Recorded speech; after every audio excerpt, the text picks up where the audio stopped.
the wind finally let up today. It's colder today than it was yesterday, but we don't have hardly any wind, and so it's actually bearable for me to just stand out here.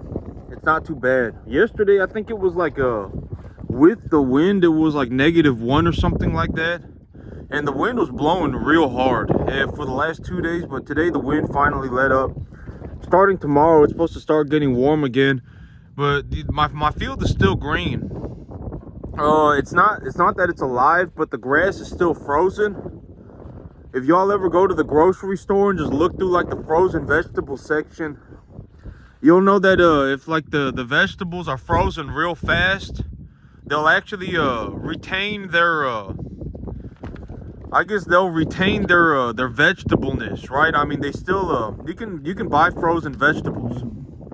And so right now I got the animals eating the grass, and the grass is still it's still like they'll still eat it, and they still get a lot out of it. It's just frozen. And so right now my big plan is that I'm looking to get these animals to eat as much grass as I can, because I don't want this grass just dying on the field and then matting over. I don't want there to be a whole bunch of dead grass on my field, because if there's a whole bunch of dead grass on the field, okay, so dead plant material, I think it's called like detritus.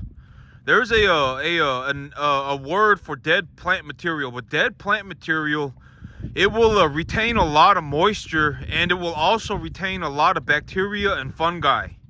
So fungi, it'll retain a lot of bacteria and a lot of fungi. And so diseases there could be disease issues that occur from having too much dead plant material on the field, like powdery mildew. Dampening off is a very serious disease. If you've ever seen dampening off will kill entire patches of plant. I mean, just whole patches everywhere. And if it stays wet, the dampening off disease will spread very quickly. And so right now, I'm trying to get I'm getting these animals to eat as much grass as I can. Y'all can see that the animals are still very hefty. They're still very full. And so I'm actually rationing the front yard out to them right now. I got them eating the front yard. And it's still gonna take, I don't know if they're gonna be able to eat it before it turns warm, because once it gets warm and the grass thaws, it will start to rot. Once the plant material thaws, it will start to rot. But the good thing right now about it freezing is that the plant material, the way that a plant grows is that it will grow vegetatively. It will grow a vegetative portion of its plant material, and when it has produced enough vegetative development, it will put on what is called a flag leaf. And the flag leaf is ultimately where the seed head of the plant will form. And so when the seed head of the plant is damaged, when the flag leaf is damaged, the plant is forced to produce another flag leaf, because if it does not have the flag leaf, it cannot produce seeds. And so right now, the big benefit of my field freezing over is that all of the flag leaves have died. All of the flag leaves are practically 100% dead. And so the grass will, under any circumstance, be forced to grow will be forced to grow vegetatively until it puts on another flag leaf. And when it puts on another flag leaf, it will then be able to produce seed. But by then, it will already be warm enough for me to plant my spring crop. And so right now, things are going very well. My new business plan is very simple and it's very easy on me. And so I get it's very easy on me, okay? It's not that this is easy. A very, very honest way to look at what I do is because nobody's stopping anybody from going to the sale barn right now, learning about 1 and 1.5 type medium large frame cattle, going to the sale barn, looking through the animals, bidding on animals, bringing home animals, putting them on a total mixed ration, planting grass. Nobody's stopping anybody from doing this stuff, right? Nobody's stopping anybody from doing this stuff. And the most honest way to look at what I do for what it actually is that most people could not even run not even 20 cattle, not even 30 cattle, not profitably anyway. Most people couldn't. And so when I say that this is easy on me, don't don't go and throw yourself off a cliff, okay? This is not easy. This is very, very difficult. I've just put myself in a spot where, I put in a lot of time and a lot of effort to get here. And so, it's different, okay? You always got to play to your advantage. That's always something that I say, and always play to your advantage. And one of my big advantages in life, if not my greatest advantage, is farming.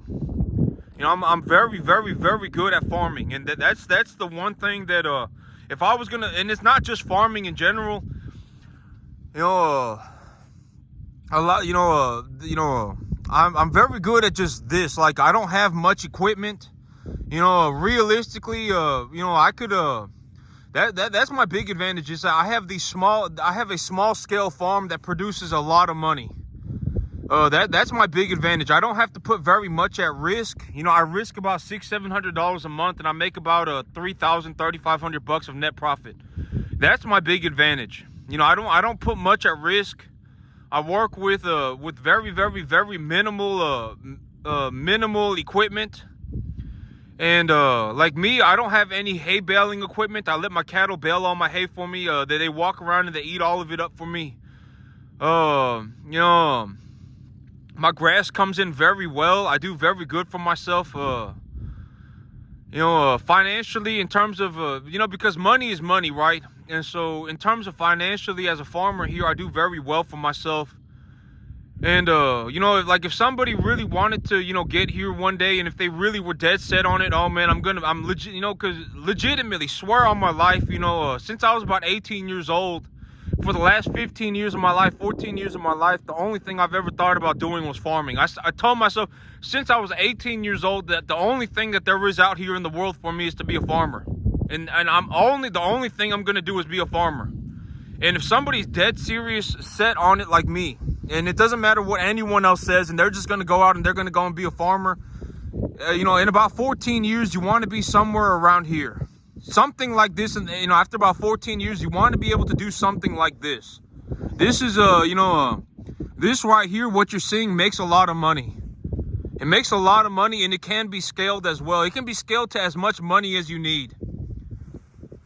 So if you want to run 35, if you want to run 30 animals a year, if you want to run 30 animals at a time, 60 animals a year, and make yourself $35,000-$40,000 a year, and that's enough for you, then do that. If you want to go and you want to run 250 cattle on 50 acres, and you want to make $15,000 a month, go and do that, right? It doesn't matter. It can be scaled to as much money as you need.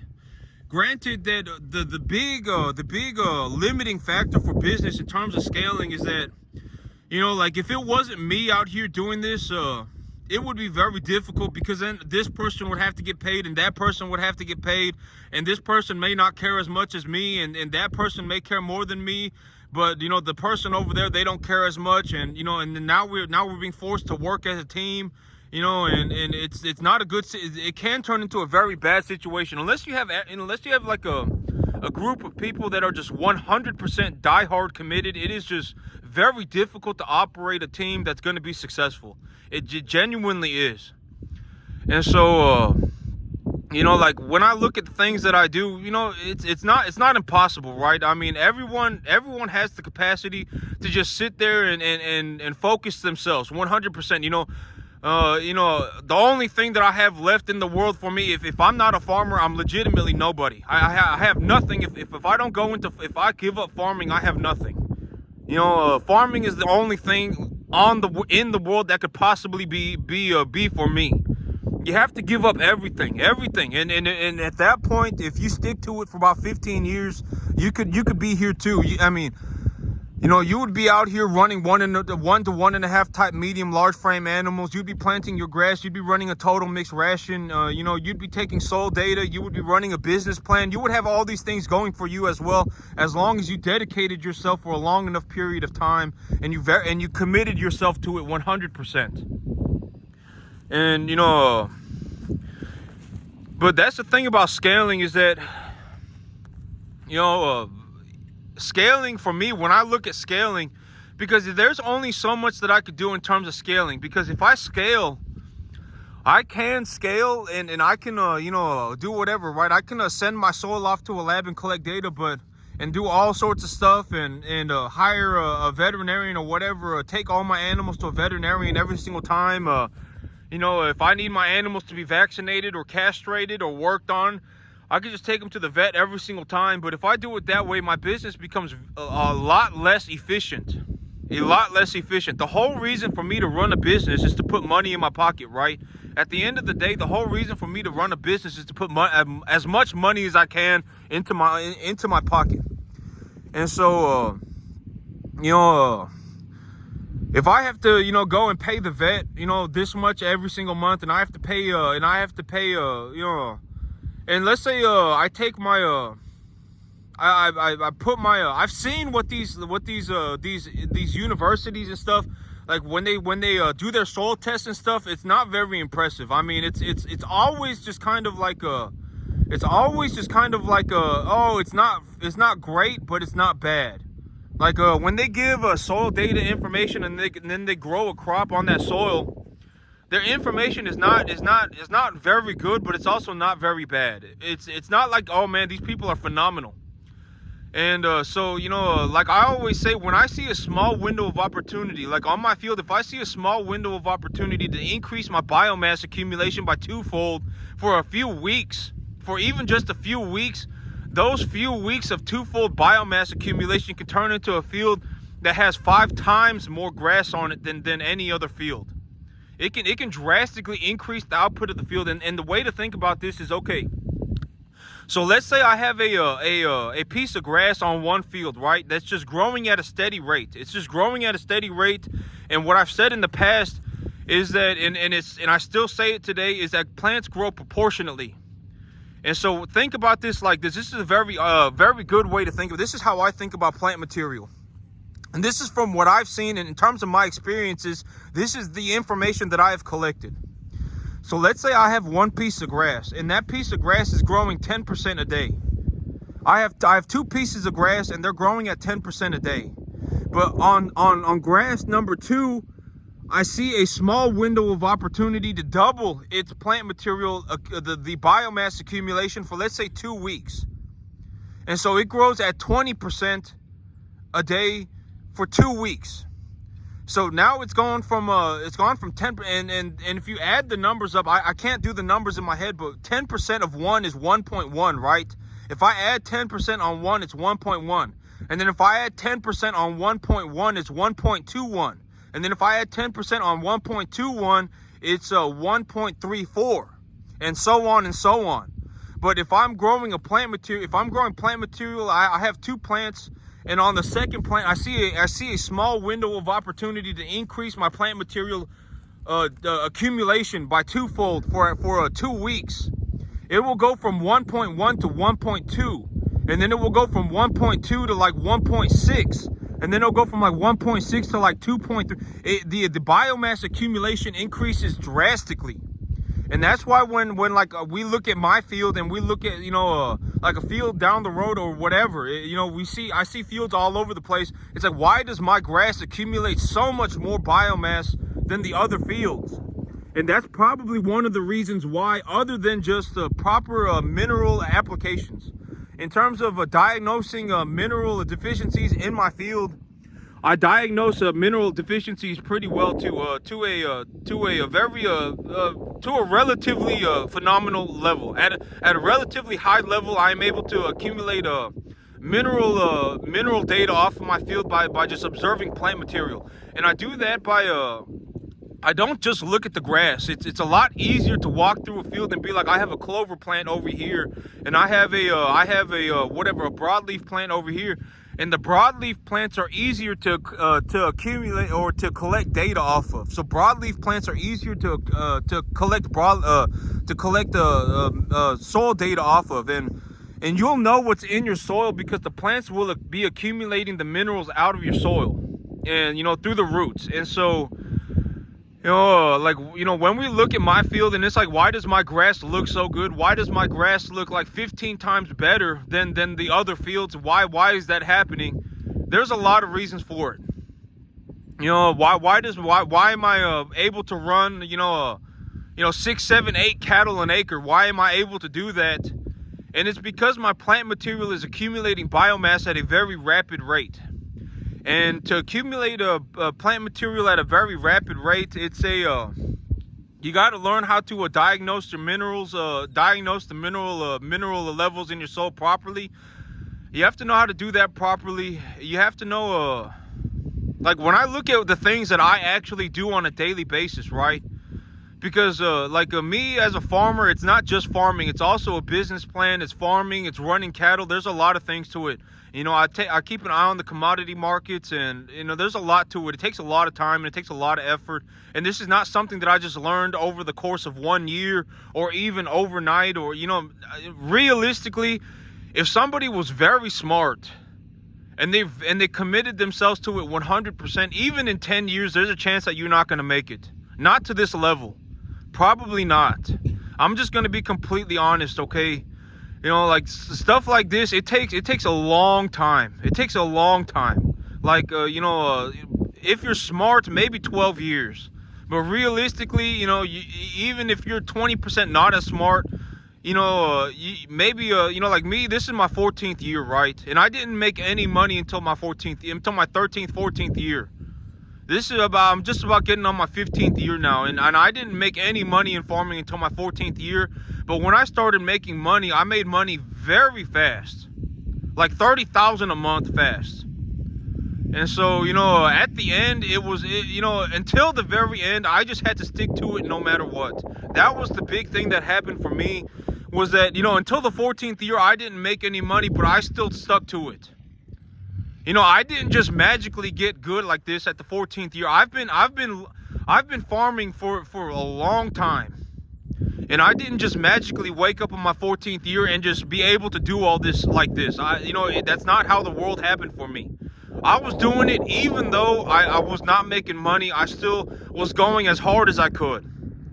And I was still doing the most that I could at all times. Legitimately, I was.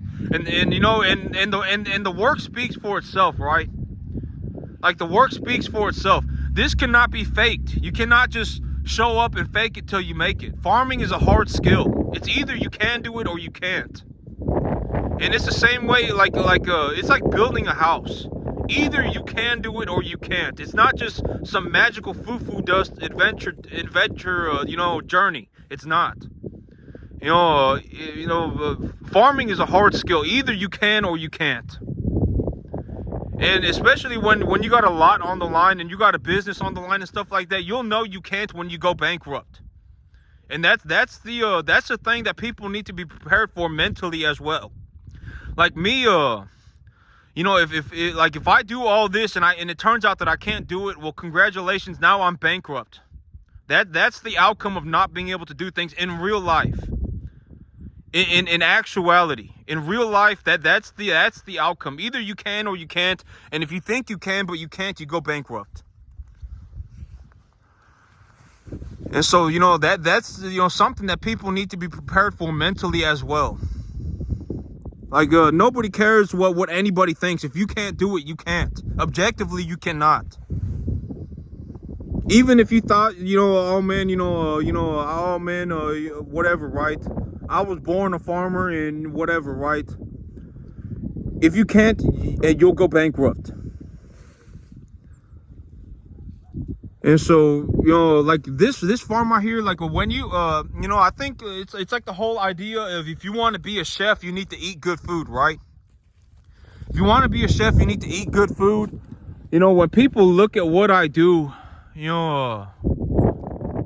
it gives the people a very realistic opportunity to see a farm that's actually making a lot of money. This right here, this makes a lot of money. What I do as a farmer makes a lot of money. And so, just take a look around and absorb it. See, just see it. To see it and imagine, one day, man, if I really stick to it and I stick to it for a long time and if I stick to it for 15 years, one day I could be here too. Just absorb it. Just take a look around and, if I do something like this, if I get to something like this, then I can make a lot of money too. And you can make as much money as you want at this point. Like me, I make probably 3, maybe 4 times more money than I spend on a monthly basis, on a daily basis, on a minute basis. I probably make about 3 to 4 times more money than I spend. And so, just take a look around and absorb everything for what it is. This is a very rare opportunity, I think, for someone to actually look at somebody who makes money just straight through farming. Some of these people on YouTube and stuff like that, when they're farming and they're making money, they're not making much money farming. They're making money on their YouTube channel. But this right here, I'm not making any money on my YouTube channel. I don't have anything to sell anybody. Me, when I wake up, it just is what it is for me, right? I always say, money is more important to me than 99.99999% of things. I don't sit around talking about, I can't believe, whatever this person, whatever that person, oh man, I can't believe that this is happening. Oh man, I don't think like that. 99.99999% of the time when people look at me and when the actuality of my life, I'm thinking about money. How do I make myself some money? That's what I'm thinking about. Like if someone look at me and go, oh, he must be thinking about this, he must be thinking about that, whatever, right? Wrong. The only thing I'm thinking about is money. Most of the time. 99.9999% of the time, I'm thinking about what does my money look like? Because a lot of times, if you go out into the world and you talk to people and you talk to them for 5 minutes, you can tell that they think about a lot of things. They think about that, they think about this, they think about that, then they think about something else, and then you can tell that they do. You just sit there and talk to them for about 5 minutes and just listen to them. And you can tell, oh, this person did that to me. Oh man, that person did this to me. Oh my God, this happened to me this morning. Oh man, whatever, right? You can tell that they think about a lot of different things. But me, I'm a very simple man. I don't think like that. Me, my mind, 99.99999% of the time, the only thing that I'm thinking about until it is like a fault. Until it is a fault. Legitimately, I'm not thinking about anything. I don't have the capacity to think about anything other than money. 99.999% of the time. And that may also be why I make so much money. That honestly, it may be why. And to me, it's just more important, right? Like when I really think about it, it is more important for me to think about money than it is to think about whatever. Oh, this person did that to me this morning. Oh man, I was on my way to work and this person cut me off and whatever, right? Oh man, I got this thing going on for me this weekend. And you can, if you listen to people talk, you can see what and some people, they don't say nothing because they don't think about nothing. And it's like, well, maybe you should start thinking about money too. Even at that point, maybe you should, it's probably better. Maybe I'm not here to pass judgment on man, right? Like I'm not God, right? It's to each their own. But from what I have seen, living my life 99.999% of the time, it's better to just think about making some money. It really is. Because then you talk to someone, oh man, this happened to me this morning, and then that happened to me last weekend, and then, oh man, I was doing this last weekend, and this weekend I'm gonna go do this, and oh man, I got a day off tomorrow, and it's like, why, it's like, what's the point, right? What's the point of thinking about all these things? Just think about making some money. Realistically, just think about making some money. That's how I think about it. It's better to just think about making some money. And when people, when they see this, I don't have nothing to sell anybody. I don't make any money on YouTube. I make a lot of money farming. This is a very realistic opportunity for people to actually see what a farm that makes money looks like. And and maybe if there are 500 people that watch this video, maybe one person out of that 500 people is genuinely going to be dedicated enough to be like, man, I'm going to commit the next 15 years of my life to being a farmer.